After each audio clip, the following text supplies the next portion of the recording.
ఒక అమ్మాయి మీ దగ్గర ఇంటర్వ్యూకి వచ్చింది, మీరు ఇంటర్వ్యూ చేశారు, ఆ అమ్మాయికి 1000 రూపాయలు ఇచ్చారో 1500 ఇచ్చారో నాకు అనవసరం, మీరైతే ఒక అమ్మాయి ఇంటర్వ్యూ చేసినారు, బోల్డ్ గా చేసినారు, ఓకేనా? నేను పేరు కూడా చెప్పమంటే చెప్తా, మీరు ఆ పేరు చెప్పాక మీరు మాట్లాడతారు, దాని గురించి క్లారిటీ ఇస్తారా?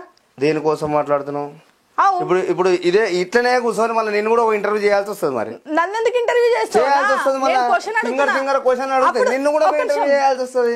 నేను అడిగింది సరే డాక్టర్ భవానీ, ఓకే, ఆ అమ్మాయి ఇంటర్వ్యూ చేసినారు, మీరు ఆ అమ్మాయికి 1000 రూపాయలు ఇచ్చారా 1500 ఇచ్చారా మాకు తెలియదు, మీకు తెలుసా ముచ్చట? చెప్పిరా 1000 రూపాయలు? నేను ఏమంటున్నా నాకు తెలీదు, నేను అదంటున్నా, మెన్షన్ చేసిన ఆ ముచ్చట నాకు తెలీదు. కానీ ఆ పిల్ల అయితే ఇప్పుడు ఇంటర్వ్యూలు నాకు డిలీట్ చేయరి అని చెప్పేసి మిమ్మల్నే కాదు 2-3 ఛానల్ కూడా అడుగుతుంది అనుకో. నన్ను అడిగిందని నీకు చెప్పారు? నన్ను అడిగిందని నీకు ఒక మహానుభావుడు చెప్పిండు. కానీ సరే అడిగిందో లేదో మీ మనసాక్షికి తెలుసు, మీరు ఎందుకు డిలీట్ చేస్తలేరు చెప్పండి, దానికి ఒక క్లారిటీ ఇవ్వండి. ఒక మాట చెప్తాను, ఏం జరిగింది అని. జరుగుడు తర్వాత సంగతి అంటే అది చెప్తా, దానికన్నా ముందు ఇది చెప్తా, కంప్లీట్ చేస్తా. చెప్పండి. ఇవాళ ఇంటర్వ్యూ తీసుకుంటున్నావు, నిన్న 2-3 ఇంటర్వ్యూ తీసుకున్నావు, రేపు డిలీట్ చేయమంటా, నువ్వు చేస్తావా? నేను అడిగిన దానికి ఆన్సర్ చెప్పు, నువ్వు అడిగిన క్వశ్చన్ నేను ఆన్సర్ చెప్తా. వాళ్ళకి ప్రాబ్లం అవుతుందంటే ఖచ్చితంగా నేను డిలీట్ చేస్తా. నువ్వు డిలీట్ చేస్తావు? ప్రాబ్లం అవుతుంది ప్రాబ్లం అవుతుందంటే వాళ్ళకి ప్రాబ్లం అవుతుందంటే డిలీట్ చేస్తా పక్కా. ఇప్పుడు నాకు ప్రాబ్లం అయితే డిలీట్ చేస్తావు? పక్కా డిలీట్ చేస్తాను. 100%. ఎవరెవరు అయితే ఇంటర్వ్యూలు ఇచ్చారో అందరితో నేను చెప్పించి మరీ డిలీట్ చేపిస్తా. ఇది మాత్రం 100% రాసి పెట్టుకో. నేను టార్చర్ నా టార్చర్ నువ్వు నీకు తెలియదు ఇంకా. నేనేమంటా, నువ్వు వేరే ఏం అడగకుండా డిలీట్ చేసేస్తావు అంతే. రీజన్ అడుగుతాం. ఇప్పుడు నేను మీరు ఇంటర్వ్యూ తర్వాత నేను చెప్పేది కూడా చెప్పండి, అదే అంటే నా ఒక్కరితోనే కాదు 10ల సంఖ్యలలో ఇంటర్వ్యూలు ఇచ్చింది.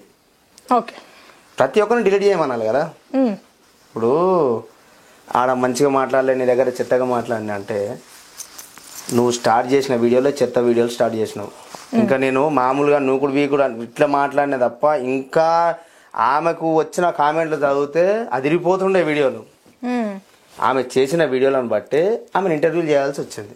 ఓకే, అంతే. మరి ఇప్పుడు డిలీట్ చేయడానికి ఇప్పుడు నా యూట్యూబ్ స్లో అయ్యింది అనుకో, ఇప్పుడు నేను దాంట్లో 4 రూపాయలు తింటున్నా, చిప్ప పట్టుకొని తిరగమంటావు మరి నన్ను ఆ వీడియో డిలీట్ చేసి? ఓకే, మమ్మల్ని డిలీట్ చేయమంటావు? 10ల సంఖ్యల ఛానళ్ళ దగ్గర కూడా డిలీట్ చేపియాలి కదా. అసలు లెక్కకు స్టార్టింగ్ వీడియో చేసింది నేను చేసిన తర్వాత ప్రతి ఒక్క స్టూడియోలలో పోయి ఇంటర్వ్యూలు ఇచ్చినావు. ప్రతి ఒక్క స్టూడియోలో నేను చేసిన వీడియో గురించే నీకు కంటెంట్ ఉంది నీ స్టూడియోలలో, వేరే స్టూడియోలలో. నువ్వు పలానా దగ్గర ఎందుకు అట్లా బూతులు మాట్లాడినావు, అది మాట్లాడినావు, ఇది మాట్లాడినావు అనే వ్యూవర్షిప్ను పెంచుకున్నారు ఒక్కొక్క స్టూడియో వాళ్ళు. ఫస్ట్ అవి కదా డిలీట్ చేయాల్సింది, అవి దాని తర్వాత నేను కదా డిలీట్ చేయాల్సింది. చేస్తా, బరాబర్ చేస్తా, వాళ్ళతో అందరినీ డిలీట్ చేయమను. ఓకే, మీరు ఎగ్జాక్ట్లీ మీ దగ్గరకు ఇంటర్వ్యూకి వచ్చినప్పుడు మీరు చెప్పారా అంటే వన్స్ పెట్టాక నేను డిలీట్ చేయను? తెలుసు, మరి పెట్టినా వాళ్ళ రికార్డింగ్ అన్నీ ఉన్నాయి, వాళ్ళు మాట్లాడిన మాటలు ఉన్నాయి, ప్రతిరోజు మాట్లాడుతూనే ఉండదు వాళ్ళ హస్బెండ్. ఓకే, అదే ఇంటర్వ్యూ గురించి ఇంకొక క్వశ్చన్ అండి. అందరు అనుకునేది, మీరు ఏదైతే అమ్మాయిని ఇంటర్వ్యూ చేసేటప్పుడు అక్కడ వాళ్ళ హస్బెండ్ కూడా ఉన్నారు, వాళ్ళ హస్బెండ్ ముందే మీరు చాలా క్వశ్చన్స్ అడిగారు, చాలా ఇంటర్వ్యూ మొత్తం బోల్డే ఉంది. బట్ అంటే ఎందుకు మరి వాళ్ళ హస్బెండ్ ఏం అనలేదా? అయితే అట్లని కాదు, ఇప్పుడు వాళ్ళది కూడా ఏంటంటే ఫ్రేమ్లోకి రావాలి, ఫేమ్లోకి రావాలి. ఫ్రేమ్లోకి రావాలంటే ప్రతి ఒక్క స్టూడియోలో కూర్చోవాలి, ఫేమ్లోకి రావాలంటే ప్రతి ఒక్క జనాల దృష్టిలో ఉండాలి. అట్లా ఉండాలంటే ఇవాళ రేపు నువ్వు మంచిగా చేసి తలకిందులో తపస్సు చేసి తార్ రోడ్డు మీద బట్టలు లేకుండా ముడ్డితో రాసుకుంటూ పోయినా కానీ నువ్వు ఫేమ్ కావు. నువ్వు ఫేమ్ కావాలంటే నీకు కూడా చెప్తున్నా, నువ్వు నా చెల్లె లెక్క అక్క లెక్క అనుకో, నీకు కూడా చెప్తున్నా, నువ్వు ఫేమ్ కావాలంటే సగం సగం బట్టలు వేసుకొని వీడియోలు తీ, అమ్మ నా బూతులు తిట్టుకుంటే వీడియోలు తీ, డబల్ మీనింగ్ డైలాగులు కొట్టుకుంటే వీడియోలు తీ, సెక్స్ కంటెంట్ సెక్స్ మాటలు మాట్లాడుకుంటే వీడియోలు తీ. నువ్వు 15 రోజులలో నువ్వు ఒక రేంజ్లోకి వెళ్ళిపోతావు.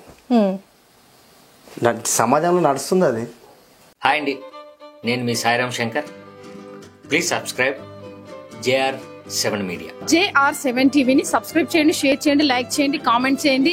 JR7 మీడియాని తప్పకుండా సబ్స్క్రైబ్ చేసుకోండి. JR7 మీడియాని సబ్స్క్రైబ్ చేసుకోండి, మంచి మంచి విషయాల్ని గ్రాప్ చేసుకోండి. Please subscribe JR7 media.